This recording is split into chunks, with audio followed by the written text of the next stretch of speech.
Hey, how we doing today? I'm finally getting out to the shop at the early hour of 1:30 in the afternoon. Been lazing around with the family. I mean, that's what you're supposed to do on your time off, but as an owner-operator, you always got stuff to do on the weekend. Usually it's part of the deal. I'm changing the oil on the truck today. Back last night when I got home, I pushed my oil pan under there and opened the drain valve on the drain plug and let her drain overnight. So I'm going to be doing that. I got some tarps to straighten out because it was pouring rain when I was rolling them up yesterday, and they just didn't roll up right, so I'll straighten that out. But thought I'd make this video first because I'm just not ready to start working, and I'm waiting for the ibuprofen to kick in. You young bucks, you'll know what that's all about as you get older, but I got to get a brace or something. I did something to my elbow. I think I overextended it or hyperextended it or whatever it's called, tennis elbow, maybe 2 weeks ago, throwing chains over beams actually. So anyway, it happens. Hurts like heck-a-majigger, man. A little burning in there once in a while, so ibuprofen controls it, and I'm going to get me like a brace or something to put on it, because when it hurts and I put pressure on it, it feels good, and this is not what this video is about, so let's get to it. I want to finish up this little series I did on, I don't know what it's called, but you'll see it in the title. I forget what I named it, but anyways, boards for beams, and I'm going to throw in some other tips, help you all out too, on how to secure them correctly. So we're going to do a real safety Saturday video. You guys at CRST, you'll know what I'm spoofing on there. But so let's get to it. The last video, I showed you how to level them for the long beams that don't really, if there's only a few of them, they don't really have an issue of sliding out. This one has like, I would say it's, I don't know, I think it's 15 or 19 pieces. They're the big ones. Not real prone to sliding out, but they can. It's the little ones like they use on, you'll haul them to places that build manufactured homes. Those little suckers will slide out. So this is where it's very important. And and this is one of the videos I was going to make, and I apologize. I just wasn't in the mood last week, but I hauled a load of lumber. Not something I do very often because lumber just pays like crap. Which is surprising as much as it costs at the hardware store. But you could do this, and I recommend you doing this if you haul short boards. I had units, like 29 units of 4-footers they use for building pallets, but even 8-footers. Once you get into 10s, it's not near as important because they'll actually bend when you strap them down, which wedges them. But on the short ones, you need to tilt the ones on the back forward because they will work themselves out of the unit and go flying down the freeway and take out a car. I see a lot of guys don't know that, and their boards are sticking halfway out, and they got to pull over and try to tap them back in. Anyway, it's kind of like I did on the onions with tipping them. I don't do the front on the boards because they get them right up against the headboard. But on the back, I put a 4x4 in there. The onions I weren't supposed to haul. So until I can get to another load of lumber where I can show you guys that, it's basically the same concept. If you want to scroll through my videos and see the onions on a flatbed, you're basically doing the same thing. This is kind of the same thing. It's all the same thing. Unfortunately, a lot of people just don't teach this. I don't get it. I mean, I know our orientation didn't cover it. I wished it would have. Places like TMC and stuff, Maverick, they covered. Although the Maverick, I don't know who's teaching you guys over there, but sometimes you take this too far, man. You'll have the back of these beams like way up in the air. I mean, you're encouraging them to go forward. I don't get that. We're going to look at this here, and I measured it. It's 1.25 inches higher in the back than it is in the front. It's almost hard to see that it looks almost level, but it's actually just that 1.25 inches higher in the back, and that's all you want. You don't want to encourage them either way, but since the back of these trailers are sloped, you need to get it up at least level, and it may be 1 inch higher, and that's all you want. Because now if they slide forward, they're going to work their way towards the headboard and hopefully stop by the time I notice it. It's better than working its way out and hitting a car. We don't want that. we don't want them to go either way. So that's what I'm getting at. Just get them level or just up enough so they don't move. Don't do this. I mean, now you're encouraging them to come forward. That's just a bad idea. I don't know why you guys do that. I mean, you got them way up in the back. Now if you hit the brakes hard, they're coming forward, and it's a bad deal. Don't do that, please. So let's flip this around and go look at what I got going on here, and then I'm gonna give you some securement tips on how to chain these suckers up. All right. So let me see if I can figure this out. Oh yeah. All right. So here we go. Let's just go over here in the middle and look.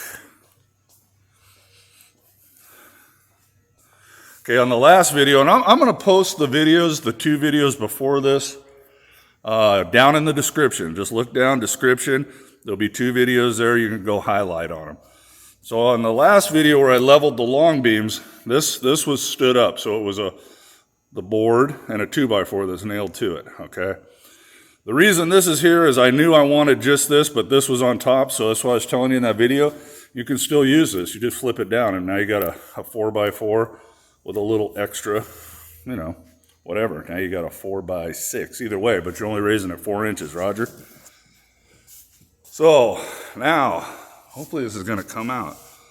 See how they're up in the back there, and they come down in the front? I'm inside the shop, so this is hard to do. If I was outside, I could back up and you could see this better. Like I said, the back of the trailer slopes down. So I measure from the top to the ground. The top to the ground, if you want to do that, and it came out to be whatever it was, 1 1/4 inches. So you can see that it's just a hair higher in the back. That's what you want. You don't want it 4 to 6 inches higher. Don't do that. All right? Now, securement tips. I'm going to go over this with real quick. When you go, if you ever see me at Nucor or something like that, they'll yell at you, man. They want you to throw 2 chains and get out of there, all right? You could actually just haul these out of their yard to where they want you to chain up with no chains. They're not going to come flying off, but they do 2 chains, probably a good idea, so some steering wheel holder don't go rallying through the parking lot and fling beams everywhere. But what I do is I'll take 2 of these chains and I'll throw them over, and I'll just throw my snap binders on. And they're just barely, I do them by hand. I mean, they're not going to hold nothing. But it makes the safety people at that plant happy. They see 2 chains on there, plus I'm driving slow and I get out of the way. The first thing I do, and I've done a video on snap binders versus ratchet binders. If you haven't done a lot with snap binders, just don't use them a lot. Play with them, but if you do it right, they're okay, but ratchet binders are far and away better and safer than the snap binders. So the first thing I do is, and I did it on this, you can't see it, but I did that chain and that chain there in the back. Okay, those are the only chains I hand tighten the snap binders and went out. The first thing I did when I got outside is loosen those up, okay? Threw the rest of my chains on, and this is how you want to do them. You're going to put a ratchet binder on the front, and you're going to get up there, and you're going to crank and crank and crank. And you will actually hear these beams coming together. Okay, yeah, they stack them, and they put a little wire on here, but they're not as tight as they can be. Ratchet as much as you can. You ain't strong enough to break the chain or nothing. And you'll actually feel the beams compressing. Okay, so you're going to do that on the front. Get it as tight as you can. You'll hear the beams on the top and the bottom coming together. So you're snugging them up, you're squeezing them, you're putting a noose on them, all right? You do that in the front, and then you go to the back and you do the exact same thing. So if you see me going down the road, I got 6 chains on here, 4 of them are snap binders, but I will have 2 ratchet binders, one on the front and one on the back, because I squeeze the front and I squeeze the back before I put my other chains on, all right? It's like putting a noose on them. It squeezes them together, okay? And then I use 4 snap binders. And I will say it again. If you haven't been doing this a while, I would recommend you use ratchet binders all the way around. I feel safe with the snap binders because I've been doing this a long time. But they will come loose far, far sooner than the ratchet binders. Okay, and here's another tip. I put them all on, ratchet them down, and I wish I seen more guys doing this. I take my bar, and I'll give CRST credit. They did mention this in the orientation. I take my winch bar from my straps, and I walk around and I beat the tar out of these chains. Okay, you want to be looking that none of the chains are twisted up over here. Okay, that's good and tight. They're not twisted down here because they will pop loose on you. But what I've found is probably once a month, and it usually happens on a snap binder, but it does happen on a ratchet binder. And I've told you guys, I would never, ever, ever haul coils with snap binders. I see guys doing it, and I can't tell you that it's just a terrible idea. It's a bad idea. Anyways, about once a month, I'll whap a chain, and it'll pop loose. It'll come loose.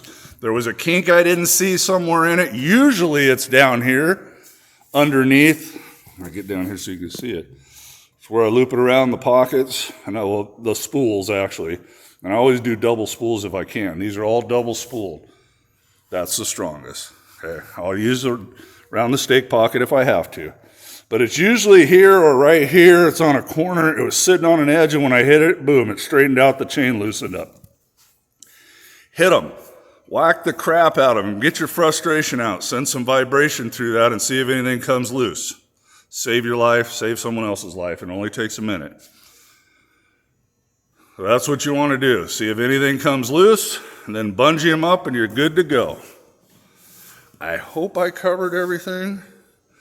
I'm going to try to get back as far as I can, but it's just not going to come out. But trust me, the back of these are sitting up a hair higher than the fronts.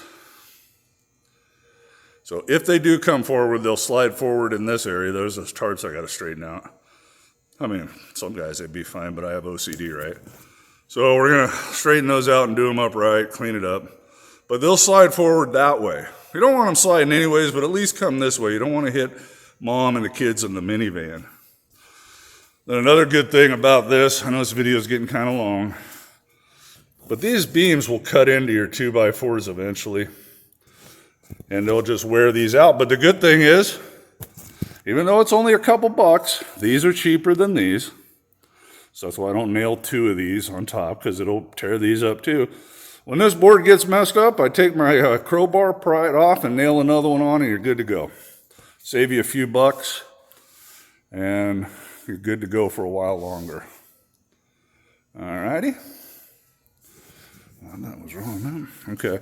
I've talked about this part up. So if it's on the deck, you don't want that on the deck, okay? Because when you're ratcheting it, it can actually push the chain off. Don't do that. Okay. That's about enough of my idiotic ramblings for today. Hope this helps you guys, and like I said, I will link it.